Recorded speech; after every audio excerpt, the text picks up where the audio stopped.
Tyler had been married to Josephine for 17 years. Although they had no children together, Josephine had previously been divorced with 2 daughters from that marriage. The girls were aged 11 and 6 when Tyler married their mother. Tyler viewed his marriage with Josephine as relatively smooth with only minor issues. They maintained an open line of communication, discussing everything from work stresses to personal feelings, and maintained a fulfilling sex life. They were both in good health and leading a healthy lifestyle. Their bond seemed strong. Tyler worked in the medical field and had been working overtime for the past 5 months, while Josephine worked from home in legal consultancy. Despite the distance this created, they remained close on their days off. One day when he was at home with his wife, Tyler was attempting to change the filter on their Dyson fan. He needed to update the app on a phone to reset the filter alert, and his phone was on charge. Josephine was sitting close by, so he asked to use her phone. She was reluctant to hand her phone over and suspicious as to why he had to use her phone.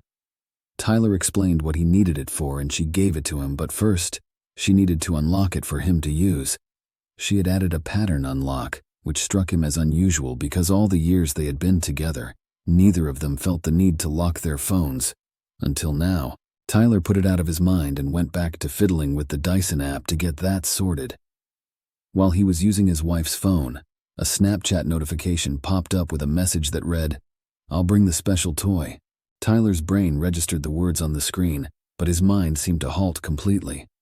Josephine, noticing his prolonged silence and the fixed stare at the bedroom fan, asked what was wrong. Regaining some composure, he muttered an excuse about checking information related to the IP and router for the fans app. Tyler finished changing the filter and updating the app, and without mentioning anything about the message pop-up, he handed Josephine's phone back to her. The next day, realizing the gravity of his discovery, Tyler called his supervisor to request a week off work, explaining the personal situation he might need to confront. Tyler knew that Josephine had used his Chromebook to log into Facebook and would probably still be logged in as her. Sure enough, it was. Tyler spent the entire night reading through Josephine's chats.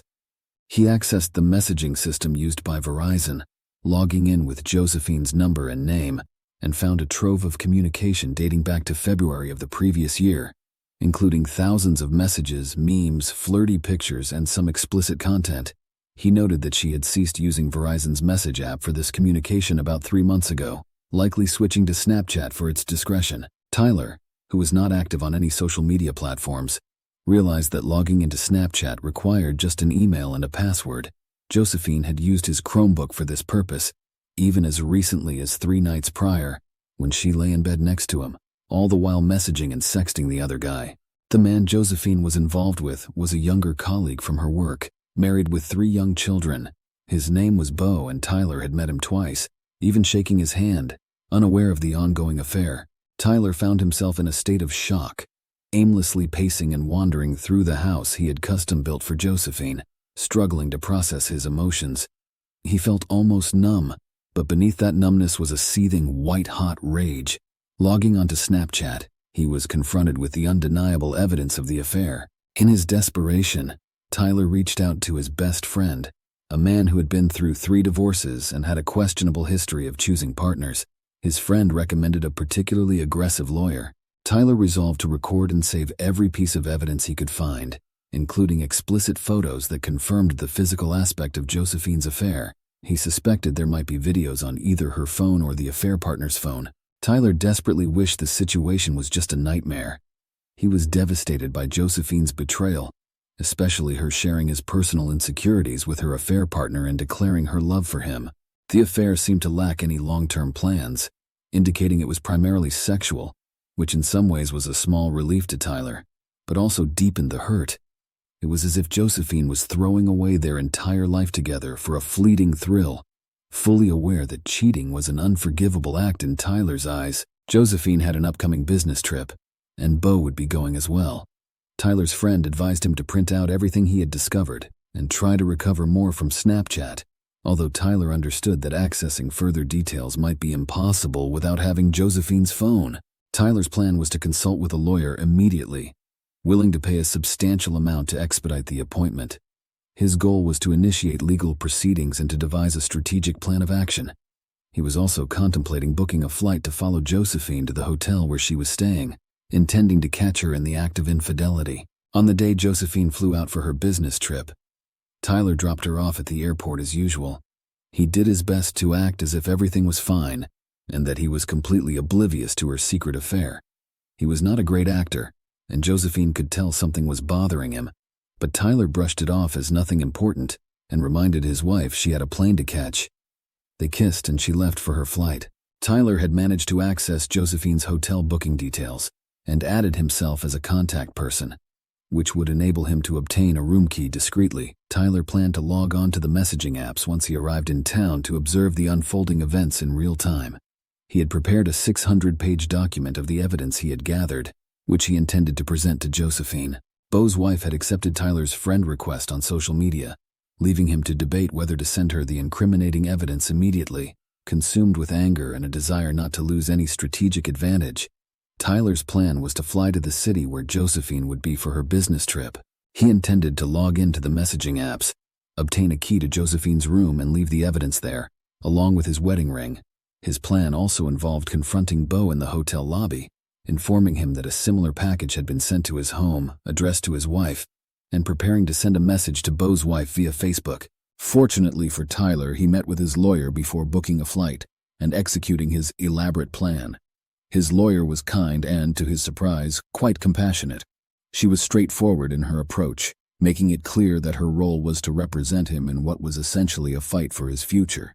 She emphasized that Tyler's responsibility was to provide her with the complete truth and not to complicate her job.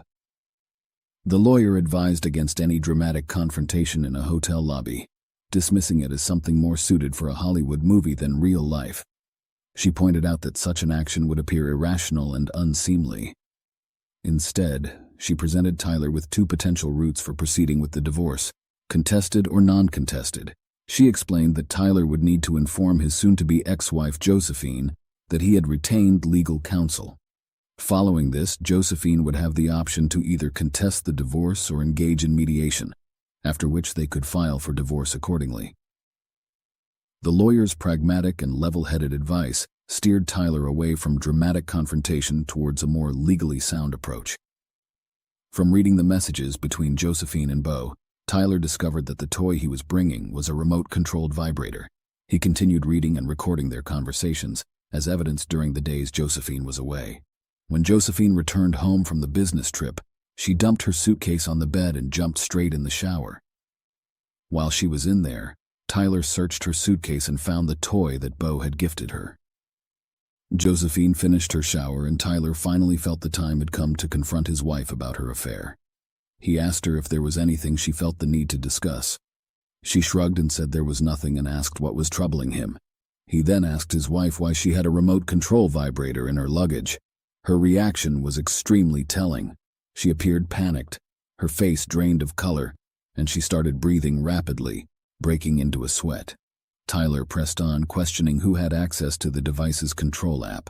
Josephine's response was a mix of stammering and tears. As Tyler presented 3 file folders filled with text exchanges, he questioned if the affair partner's wife might be aware of the situation. Josephine's pleas and tears intensified as she struggled to explain. Tyler gave her 5 minutes to try and offer an explanation, which she couldn't provide. Following the advice of his attorney, Tyler informed Josephine of his intentions and asked her to leave the house. She protested, claiming her right to the house, but Tyler was resolute, stating his plan to reveal her affair to everyone, including her daughters, or she could leave voluntarily. Tyler then showed her the affair partner's wife on Facebook, asking Josephine if she preferred to break the news herself or have Tyler do it. Amidst her pleas and assertions of love and regret, and her disbelief at Tyler's actions, he sent a message to Beau's wife, attaching the file detailing the affair and adding an apologetic preface and brief explanation.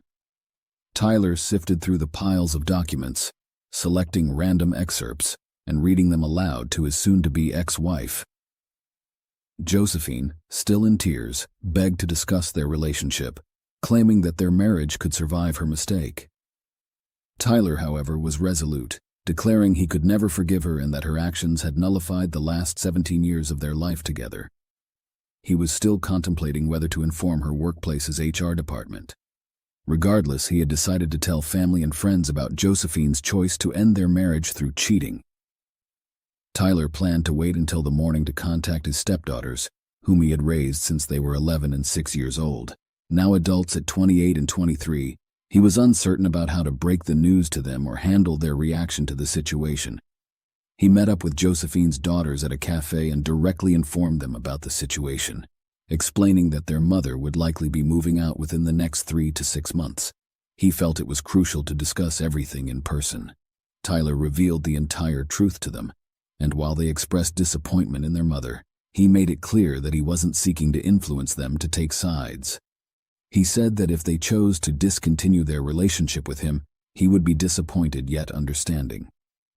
Additionally, Tyler heard back from Beau's wife, who reluctantly thanked him for the revelation, which she described as both horrible and good. She chose not to speak with him directly, but communicated through Facebook messages, informing him that she had found texts and videos of her husband with other women besides Josephine. Consequently, she had asked Beau to leave and was planning to see an attorney. Following these developments, Tyler went to his physician for an STD test. After briefly explaining his situation, his doctor advised him to be cautious with alcohol and sedatives. Returning home, Tyler proceeded to pack up and box his belongings, having made the sudden decision that he would be the one moving out. He contacted his workplace to arrange a face-to-face meeting, realizing that focusing on his demanding and critical job in his current emotional state was unfeasible. He drove to the hospital's administrative building, met with the team, and submitted his resignation, giving a 6-week notice due to the specialized nature of his job. Tyler explained to his boss that the stress caused by Josephine's actions made it impossible for him to effectively contribute to patient care, his team, Oregon, his own well-being, and he had resolved to move far away. His attorney assured him that relocating would not impact the financial outcomes of the divorce proceedings. Josephine told Tyler that Beau's wife had called her to let her know Beau had been involved with other women as well. Josephine felt foolish and like she'd been used. She pleaded with Tyler to reconsider their relationship. In response, Tyler questioned the point of trying, highlighting that she hadn't considered their relationship when she betrayed him. She was only sorry for getting caught rather than being remorseful for the hurt she caused him. Tyler felt that her sorrow stemmed more from the fear of starting her life over, rather than losing any love she had for him. He accused her of abandoning their love 2 years prior, when she chose to engage in the affair. When she asked what she could do to make things right or equal again, Tyler firmly stated that there was nothing she could do. She then offered an open marriage where Tyler would be free to pursue others while she would not. Tyler rejected the offer, citing a lack of trust. He asked what he did wrong in the marriage to drive her to cheat on him. Josephine insisted that he was more than great. The affair was just an adventure fueled by the thrill, not realizing the extent of the potential hurt until it was too late. She claimed that Tyler was the only one she truly wanted. Tyler had given her his all, yet it hadn't been enough. He recounted the sacrifices and compromises he had made for the sake of their relationship, including foregoing medical school to become a doctor and accepting her children as his own, even though he had never wanted kids. These decisions were made out of love and commitment. He lamented that these compromises now felt like a misplacement of trust and love. Reflecting on the past, he wished he could advise his younger self to avoid the relationship entirely. Despite Josephine's repeated inquiries about how to mend their relationship, Tyler remained resolute in his decision not to reconcile and told her he would never love her again.